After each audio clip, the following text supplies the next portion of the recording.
Hey, it's Glenn and welcome back to another episode of The Books I Love. Today I'm going to be talking about Star Wars: Heir to the Empire by Timothy Zahn. And you know, it was really hard. Like, I was juggling back and forth. Like, I was planning to do another Star Wars book. Until I started talking, I didn't know which one I was going to do, Heir to the Empire or Return of the Jedi, but because I love both of those books. I mean, I'm thinking about everything I could say about Return of the Jedi right now, but I'm going to do Heir to the Empire because here we are. Oh my gosh, I just almost flip-flopped right back to Return of the Jedi. Like, they're both so such key books in my journey, I guess, and I love them both so much. But I don't want to do 2 Star Wars episodes in a year if I can help it, but I shouldn't limit myself. We'll see. I want to do Return of the Jedi eventually if I keep this series going. So, Heir to the Empire, why do I love this book? So if you haven't watched one of these videos before, this is not a book review. This is not a breakdown of the plot. This isn't like a fanboy kind of thing. This is about my connection with this book and why I love this book. So, Star Wars: Heir to the Empire. You know, for one thing, this book was a gift from my father. Hold on. Okay.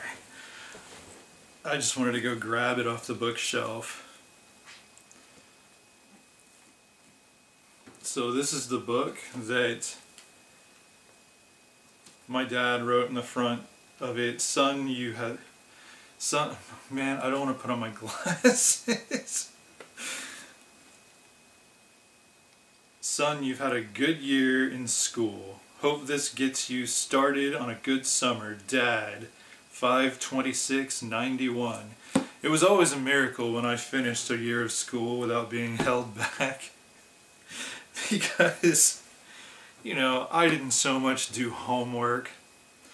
I was a terrible student in junior high and high school. But, yeah, like, I didn't even know this book existed when my dad, I guess he just saw it and was like, the boy needs this book. And,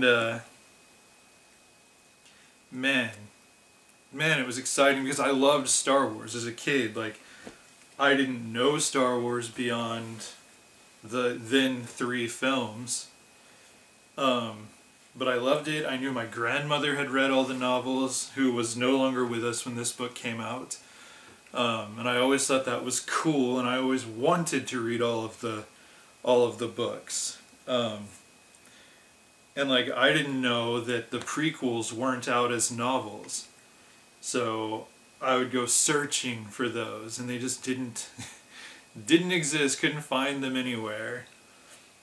But, right, so this book, and here's the other thing, like, I didn't much read at this point, not for pleasure, at this point in my life.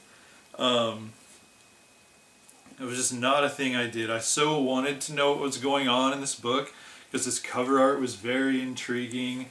Sequel to Return of the Jedi set 5 years later. Like, I want to know what's going on. And it's the first volume 1 of a 3-book cycle. Everything about this cover intrigued the hell out of me. But I couldn't bring myself to read it for a while, you know? Because I didn't read. Like, in school, you know, reading is something you were forced to do. Like, they tell you, you're going to read this book. It's depressing. Read it by Friday, and I would rarely read the books. Sometimes one of my parents would read the book to me. Like, I don't know. I didn't like being told what to read. And even, like, there were times, like, I was in this, just this reading class. Like, it was not like, to teach you how to read. I don't remember what the class was called. It was an elective. But basically it's just we could read whatever we wanted in this class. And we just periodically had to do book reports. Like that was the whole class. I don't remember what it was called. I want to call it creative reading, but that's not what it was. And you know, our teacher was very clear. She was very clear with us that we could literally read smut if we wanted to, as long as we were reading something. And so I was excited about this. I was actually excited about reading something.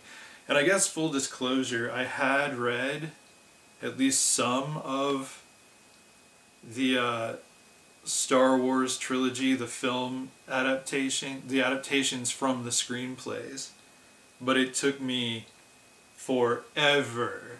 Like, I would always have the same book. It was the Star Wars trilogy. And that was junior high. And like, I never got very far in it because I'd start trying to read. I'd daydream a little. But I did eventually get through it. So it's not like I never read for pleasure.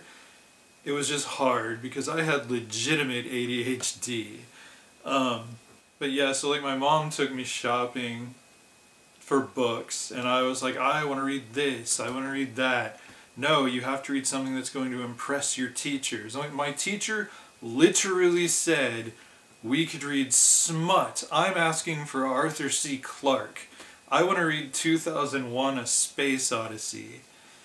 And she's like, no, that won't impress your teacher. I'm like, well, how do you know? My teacher literally said smut is okay.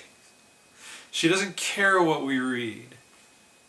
I'm not trying to impress my teacher. It's an elective. I'm trying to enjoy this class. So no, Mom was like, absolutely not having it. Went to the bookseller and asked him specifically, what is a book that he can read that will impress his teacher? I want Arthur C. Clarke.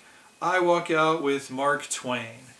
And I was so deflated. I was so disappointed. And once again, I never finished that book, A Connecticut Yankee in King Arthur's Court. I mean, I read a bit of it. All I could think of was, because I only read it in the class, Miss De Felice's class. And I never finished it. Other people were getting through books.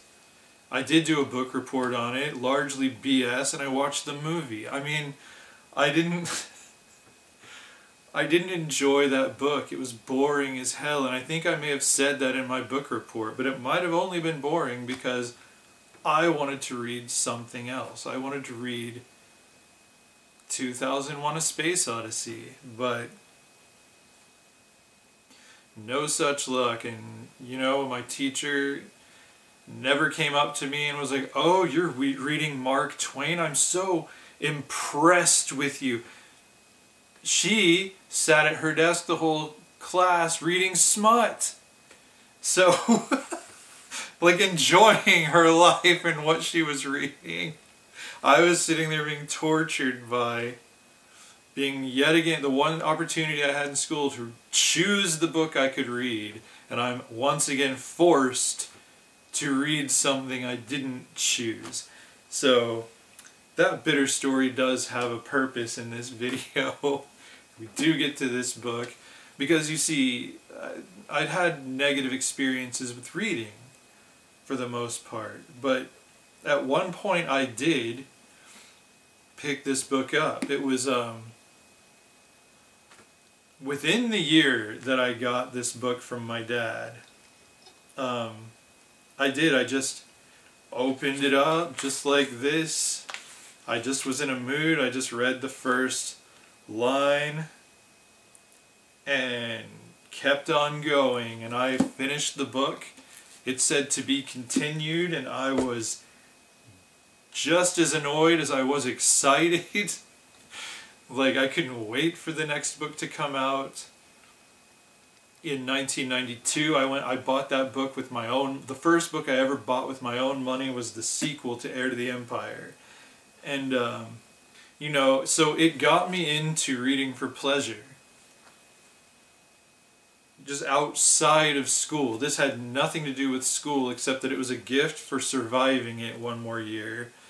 You know, I didn't take it with me to school, but like, you know, at one point, like, I started reading this book to my sister out loud, and then she had to finish it, and I got her into reading Star Wars books. And that's the other thing about it, is this opened up the whole world of Star Wars to me, which the expanded universe, which Disney has now branded as Legends. It used to be presented as canonical. Now it's just, though those are legends in the Star Wars universe. But, you know, that story was so big and so bold, like all the books and comics that went into it to tell this one giant saga, and I was so into it. And it's really, honestly, it's my favorite story outside of the stories that I write myself. The whole sprawling saga of the Star Wars expanded universe pre-Disney is my favorite story because it goes hard. It spans thousands of years. It's multi-generational. It's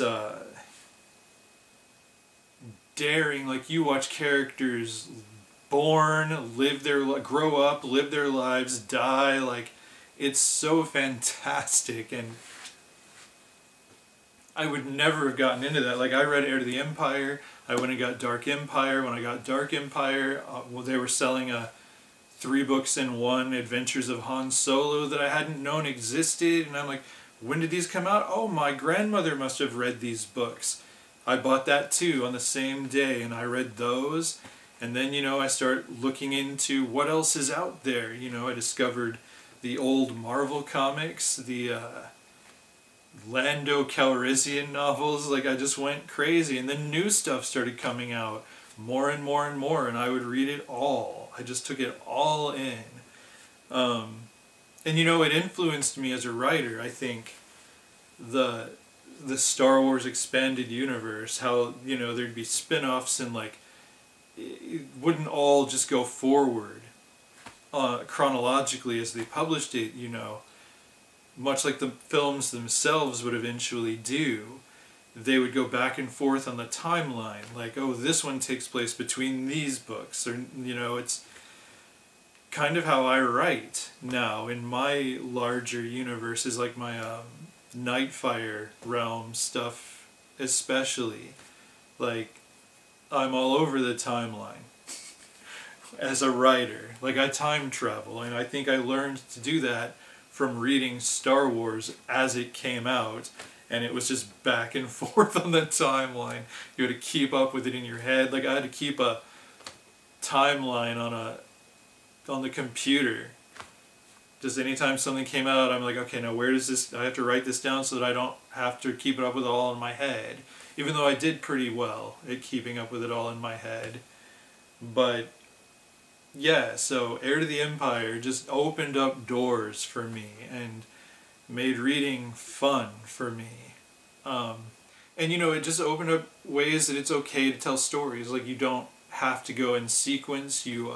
Like, there was just so much freedom in it, I guess, that you could tell that the writers had a lot of freedom in telling these stories. And yeah, it was just great, and that is why I love Star Wars Heir to the Empire. It's no longer considered canon, but I do really recommend reading these books, this trilogy that it starts,